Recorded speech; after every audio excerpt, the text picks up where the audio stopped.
जय माता दी दोस्तों, आज हम बात करने वाले हैं राम प्रभु की जन्मभूमि अयोध्या के बारे में। कैसे आप श्री राम प्रभु की जन्मभूमि अयोध्या जा सकते हैं, अयोध्या में रुकने की क्या व्यवस्था है, अयोध्या जी में खाने पीने की क्या व्यवस्था है और कौन सा सही समय रहेगा अयोध्या जी जाके श्री राम जन्मभूमि के दर्शन करने के लिए। और अंत में जानेंगे अयोध्या घूमने में आपका कितना खर्च आने वाला है। तो वीडियो को अंत तक देखिएगा और अगर अभी तक आपने हमारे चैनल को सब्सक्राइब नहीं किया तो हमारे चैनल को सब्सक्राइब कर दे, बेल आइकॉन को प्रेस कर दें, क्योंकि हमारे चैनल पर ऐसे ही इन्फॉर्मेटिव वीडियो बराबर अपलोड होते रहते हैं। तो चलिए वीडियो को शुरू करते हैं। अयोध्या सरयू नदी के तट पर बसी एक धार्मिक और ऐतिहासिक नगरी या उत्तर प्रदेश की राजधानी लखनऊ से करीब 130 किलोमीटर की दूरी पर स्थित है। वैसे तो अयोध्या बहुत बड़ा शहर नहीं है, लेकिन श्री राम प्रभु की जन्मभूमि होने के कारण पूरी विश्व विख्यात है अयोध्या नगरी। यहाँ पहुँचना बहुत ही आसान है। मुख्य रूप से यहाँ 3 तरीके से पहुँचा जा सकता है। तो दोस्तों, सबसे पहला और आसान तरीका है बाई ट्रेन। आप बाई ट्रेन अयोध्या तक जा सकते हैं। देश के मुख्य शहरों से अयोध्या के लिए सीधे ट्रेन चलती है, तो आप बाई ट्रेन अयोध्या पहुँच सकते हैं। अगर आपके शहर से अयोध्या जी के लिए ट्रेन नहीं चलती है तो यहाँ तक पहुँचने के लिए आपको जाना होगा फैजाबाद जंक्शन। फैजाबाद जंक्शन से अगर अयोध्या या राम जन्मभूमि की दूरी की बात करें तो 7 से 8 किलोमीटर की दूरी पर पड़ती है अयोध्या। तो आप बाई ट्रेन फैजाबाद जंक्शन पहुँच जाइए और वहाँ से आप ई रिक्शा या फिर टैक्सी करके बहुत आसानी से अयोध्या तक जा सकते हैं। 20 से 25 रुपए आपसे ई रिक्शा वाले या फिर टैक्सी वाले लेते हैं और आपको अयोध्या तक ड्रॉप कर देते हैं। अगर आपके शहर से अयोध्या या फैजाबाद के लिए सीधे ट्रेन नहीं मिलती है तो आप अयोध्या के नजदीकी शहर बाई ट्रेन लखनऊ जा सकते हैं। लखनऊ पहुंचने के बाद आप बाई बस या फिर प्राइवेट टैक्सी करके भी अयोध्या तक काफी आसानी से पहुंच सकते हैं। अब बात आती है दूसरे ऑप्शन की। अगर आप बाई फ्लाइट अयोध्या जी जाना चाहते हैं तो आप बाई फ्लाइट भी अयोध्या जी जा सकते हैं। अयोध्या में एयरपोर्ट बना हुआ है, लेकिन यहाँ सीधे फ्लाइटें अभी नहीं चलती हैं, इसलिए आपको बाई फ्लाइट पहुंचना होगा लखनऊ। लखनऊ पहुंचने के बाद आप प्राइवेट टैक्सी करके या फिर बस से अयोध्या जी जा सकते हैं। लखनऊ से बहुत सारी बस अयोध्या के लिए चलती है। अगर बस की टिकट की बात करूँ, अगर आप ऑर्डिनरी बस से लखनऊ से अयोध्या जी जाना चाहते हैं तो 200 से 250 रुपए आपको चार्ज देना होगा। अगर आप एसी या वोल्वो बस से जाना चाहते हैं लखनऊ से अयोध्या जी तो इसके लिए आपको 700 रुपए से लेके 1000 रुपए का चार्ज देना पड़ेगा। अब बात आती है तीसरे ऑप्शन की। तीसरे ऑप्शन में अगर आप उत्तर प्रदेश से आते हैं तो उत्तर प्रदेश के सभी मुख्य शहरों से अयोध्या जी के लिए सीधे बसें चलती हैं। इसके अलावा अगर आप अपनी कार लेके अयोध्या जी आना चाहते हैं तो आप बहुत आसानी से बाय रोड अयोध्या पहुंच सकते हैं। रास्ते काफी अच्छे बने हुए हैं, आपको कहीं भी किसी भी प्रकार की कोई दिक्कत नहीं आने वाली है। तो दोस्तों, ये बात हो गई आपको अयोध्या जी कैसे पहुंचना है। बात आती है अयोध्या जी में पहुंचने के बाद आपको स्टे कहाँ करना है। तो यहाँ पे भी आपको 3 ऑप्शन मिल जाते हैं। सबसे पहला ऑप्शन है अयोध्या जी में बहुत सारी सस्ती धर्मशालाएं बनी हुई हैं, तो आप इनमें भी नाइट स्टे कर सकते हैं। अगर धर्मशाला में रूम की चार्ज की बात करें तो यहाँ पे आपको 250 रुपए से लेके 300 रुपए में नॉन एसी रूम और 700 रुपए से लेके 800 रुपए में आपको एसी रूम काफी आसानी से मिल जाता है। इसके अलावा अयोध्या जी में ही बहुत सारे गेस्ट हाउस भी बने हुए हैं जिनमें आपको 300 रुपए से लेके 500 रुपए में एसी और नॉन एसी रूम मिल जाते हैं। अब बात करते हैं तीसरे ऑप्शन की। तीसरे ऑप्शन में अयोध्या जी में आप अगर प्राइवेट होटल में स्टे करना चाहते हैं तो यहाँ पे प्राइवेट होटल भी बहुत सारे बन गए हैं, तो आप इनमें भी स्टे कर सकते हैं। अगर प्राइवेट होटल में रूम के चार्ज की बात करें तो यहाँ पे आपको 800 रुपए से लेके 1500 रुपए में एसी और नॉन एसी रूम मिल जाते हैं। यहाँ पे आपको अब देखना है कि आप अपने बजट अनुसार कौन सा रूम आपके लिए सही रहेगा। हमारे हिसाब से अगर आप रुकना चाहते हैं तो आप किसी भी धर्मशाला में रुक सकते हैं। यहाँ पे आपको 800 रुपए में एसी रूम मिल जाता है और यहाँ पे काफी साफ सुथरे रूम भी आपको देखने को मिल जाते हैं। अगर मैं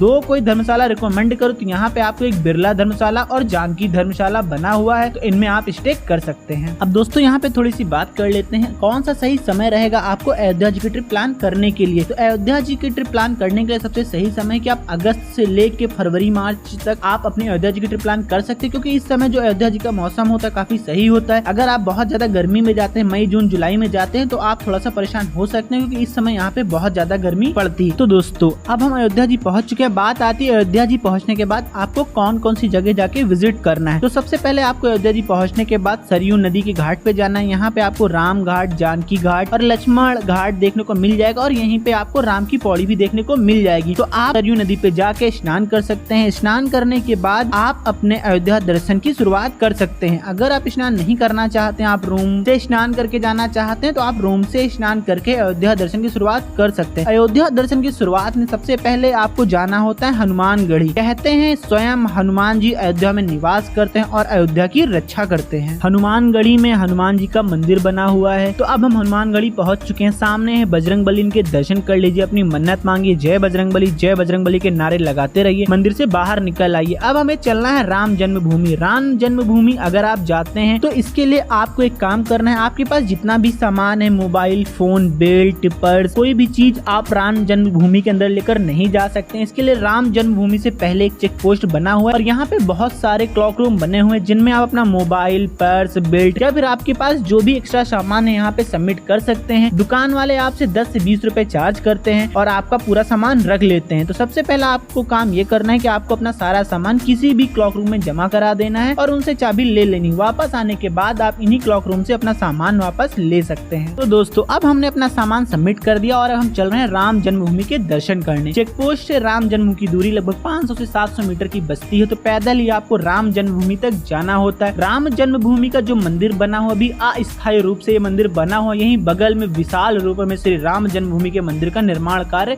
प्रगति पर है। बहुत जल्द ही प्रभु श्री राम का मंदिर बनके तैयार हो जाएगा। आने वाले सभी भक्तों को इस मंदिर में ही श्री राम जन्मभूमि के रामचंद्र जी के दर्शन होंगे। और दोस्तों जब आप राम जन्मभूमि के दर्शन के लिए जाएंगे तो रास्ते में आपको दशरथ महल पड़ेगा, जिसमें कि राजा दशरथ अपनी रानियों के साथ निवास करते थे। तो आपको दर्शन महल भी विजिट कर लेना है। इसके अलावा राम जन्मभूमि जाते समय आपको और कई जगह विजिट कर लेनी है, जैसे कि कनक भवन, सीता रसोई, अमावा राम मंदिर, इन सभी जगह पे आपको विजिट कर लेना है। और सबसे आखिर में पहुंचते हैं आप राम जन्मभूमि के दर्शन करने। तो आप जब राम जन्मभूमि के दर्शन करने जाते हैं तो इन सभी जगह पर विजिट करते हैं राम जन्मभूमि के दर्शन करने जाए, क्योंकि जब आप राम जन्मभूमि के दर्शन करने जाते हैं तो जिस रास्ते से आप राम जन्मभूमि के दर्शन करने जाते हैं सभी स्थान उसी रास्ते में पड़ जाते हैं और चेक पोस्ट के बाद कई स्थान पड़ते हैं। तो वापस आने के बाद आप फिर से इन जगह पे जाके विजिट नहीं कर सकते। इसलिए राम जन्मभूमि के दर्शन करने आप जाते हैं तो रास्ते में जितने भी धार्मिक स्थल पड़ते हैं आपको दर्शन कर लेने हैं। उसके बाद आपको पहुंचना है श्री राम जन्मभूमि। तो अब हम श्री राम जन्मभूमि पहुंच चुके हैं। सामने श्री राम भगवान जी विराजमान है, आप उनके दर्शन कर लेने हैं और मन्नत मांग लेनी है। और आप जब श्री राम जन्मभूमि दर्शन करने जाएंगे तो यहाँ प्रसाद रूप में मिश्री मिलती है, तो अगर आप प्रसाद खरीदना चाहते हैं तो प्रसाद रूप में मिश्री खरीद सकते हैं। और राम जन्मभूमि पहुंचने के बाद राम जन्मभूमि में दर्शन करने और फिर दूसरे गेट से आपको वापस आ जाना है। तो दोस्तों ये तो बात हो गई अयोध्या में राम जन्मभूमि के दर्शन करने के, हनुमानगढ़ी, कनक भवन, सीता रसोई के दर्शन करने। इसके अलावा भी अयोध्या जी में बहुत सारे मंदिर बने हुए हैं जिनमें जाके आपको दर्शन कर लेने हैं। तो अयोध्या में राम जन्मभूमि के अलावा आपको जितने भी दर्शन करने हैं इसके लिए आपको एक ऑटो कर लेना है। ऑटो वाले आपसे 200 रुपए से लेकर 250 रुपए लेते हैं और आपको सारे विजिट करा देते हैं। सबसे पहले आपको जाना होगा राम जन्मभूमि न्यास, जहाँ पे श्री राम मंदिर निर्माणों के पत्थर को तराशा जा रहा है। यहाँ पे 30 से 35 साल से लगातार राम मंदिर निर्माण के पत्थरों को तराशा जा रहा है और इन पे डिजाइन की जा रही है। तो आप यहीं पे जाएंगे, सबसे पहले यहाँ पे दर्शन करेंगे और यहाँ पे श्री राम मंदिर का आपको एक मॉडल भी देखने को मिलेगा। यहाँ देख के आपको एहसास होगा कितना भव्य बनने वाला है राम मंदिर। तो यहाँ पे आप जाइए और विजिट करिए। विजिट करने के बाद आप वापस आ जाइए। इसके बाद आप जा सकते हैं वाल्मीकि भवन, जहाँ पे आपको संस्कृत में ही दीवार में पूरी रामायण लिखी हुई देखने को मिलेगी और यहाँ पे आपको वाल्मीकि ऋषि के दर्शन होंगे। तो यहाँ पे आपको दर्शन कर लेने। दर्शन करने के बाद आपको फिर से एक बार जाना है आगे जानकी महल देखने। कहते हैं श्री राम भगवान का जब विवाह हुआ था तो विवाह होने के बाद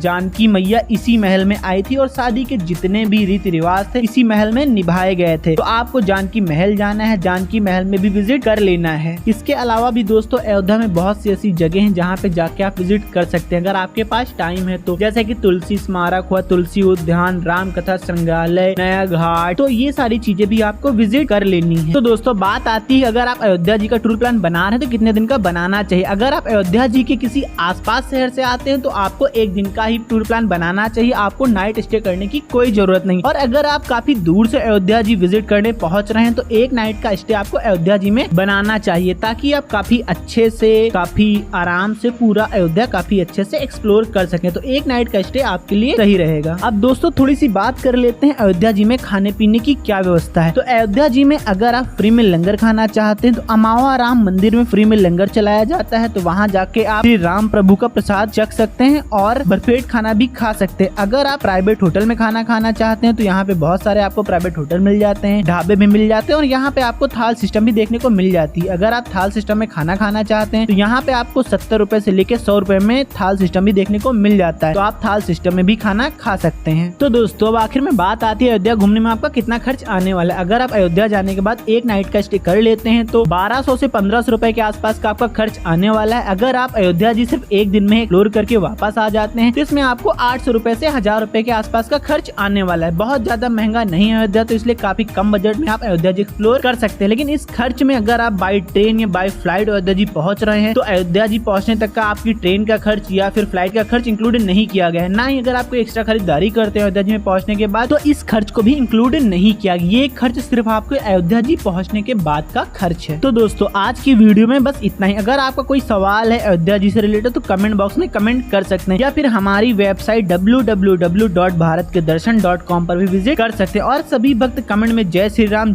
जरूर लिखेंगे। और दोस्तों, अगर अभी तक आपने हमारे चैनल भारत के दर्शन को सब्सक्राइब नहीं किया है तो हमारे चैनल को सब्सक्राइब कर दे और बेल आइकन को प्रेस कर दें, क्योंकि हमारे चैनल पर ऐसे ही यात्रा से जुड़े हुए इन्फॉर्मेटिव वीडियो बराबर अपलोड होते रहते हैं। अब आपसे मिलते हैं नेक्स्ट वीडियो में, तब तक के लिए जय Shri Ram. Subscribe now and press the bell icon. Never miss an update.